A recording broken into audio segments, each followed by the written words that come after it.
Assalamualaikum warahmatullahi wabarakatuh. Perkenalkan, nama saya Diajeng Triana, NIM 312110474 kelas TI 21 C5. Di sini saya akan mempresentasikan materi tentang pengolahan data IoT dalam matkul pengembangan sistem informasi dan aplikasi IoT untuk Informatics Engineering. Peran IoT dalam pengolahan data. IoT memiliki peran yang sangat penting dalam pengolahan data dengan mengumpulkan, mentransmisikan, menyimpan, memproses, menganalisis, dan mengamankan data dari berbagai sumber. Dengan kemampuan untuk mengintegrasikan data dari beberapa perangkat dan memberikan wawasan yang dapat ditindaklanjuti, IoT membuka peluang besar untuk meningkatkan efisiensi, penghematan biaya, dan pengambilan keputusan yang lebih baik di berbagai industri. Proses pengolahan data. Yang pertama, pengumpulan data. Perangkat IoT menggunakan sensor untuk mengumpulkan data dari lingkungan fisik seperti suhu, kelembapan, tekanan cahaya, gerakan, dan lainnya. Aktuator dapat melakukan tindakan berdasarkan data yang dikumpulkan. Kedua, penyimpanan data. Data yang diterima dari perangkat IoT disimpan di cloud, yang menyediakan infrastruktur untuk penyimpanan data besar. Ketiga, ada pemrosesan data. Data diproses langsung atau dekat dengan sumbernya untuk mengurangi latensi dan penggunaan bandwidth. Edge computing memungkinkan respon cepat terhadap data yang diterima. Keempat, ada analisis data. Beberapa aplikasi IoT memerlukan analisis data secara real-time. Stream processing frameworks seperti Apache Kafka, Apache Storm, dan Apache Flink digunakan untuk ini. Kelima, keamanan data. Data IoT dienkripsi selama transmisi dan penyimpanan untuk melindungi dari akses yang tidak sah. Keenam, ada penggunaan data. Data IoT digunakan untuk mengontrol perangkat dan sistem secara otomatis, meningkatkan efisiensi operasional, dan mengurangi intervensi manual.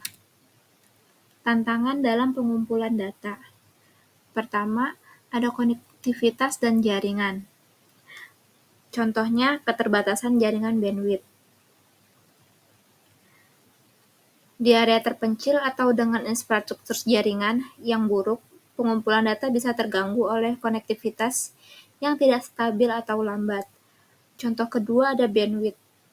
Penggunaan bandwidth yang tinggi oleh perangkat IoT bisa menjadi masalah, terutama ketika mengirim data besar atau jumlah besar. Contoh ketiga ada latensi. Keterlambatan dalam pengiriman data dapat mempengaruhi aplikasi yang memerlukan data real-time. Tantangan kedua ada keamanan data. Contoh pertama ada enkripsi data. Menjaga dan tetap aman selama transmisi dan penyimpanan memerlukan enkripsi yang kuat, yang bisa menjadi tantangan untuk perangkat dengan sumber daya terbatas. Contoh kedua ada autentifikasi dan autorisasi.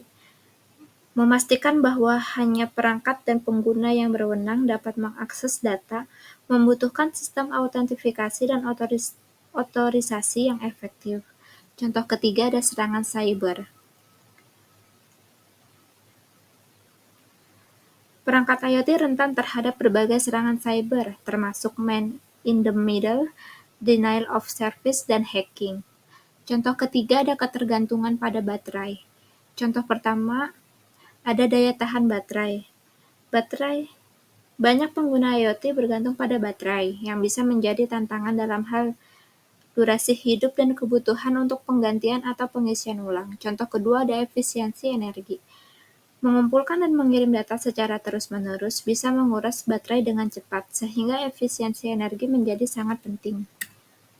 Proses pengiriman data. Proses ke-1 ada pengumpulan data dari sensor.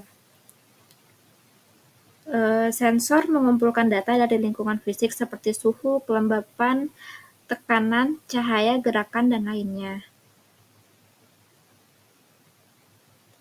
Proses kedua ada konektivitas jaringan. Umum digunakan untuk perangkat IoT yang membutuhkan transfer data kecepatan tinggi dalam jarak pendek. Yang proses ketiga ada edge computing dan gateway. Proses keempat ada pengiriman data ke cloud atau service lokal. Selanjutnya, ada teknik pengolahan data IoT. Yang pertama ada analisis deskriptif.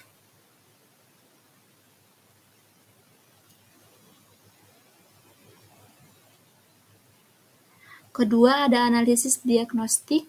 Ketiga ada analitik prediktif. Keempat ada analitik real time. Kelima ada analisis geospasial. Selanjutnya ada analisis anomali, analisis sentimen, analisis perilaku, analisis keamanan, analisis kontekstual, deep learning, dan neural network. Terima kasih. Sekian materi yang bisa saya sampaikan. Kurang lebihnya mohon maaf. Wassalamualaikum warahmatullahi wabarakatuh.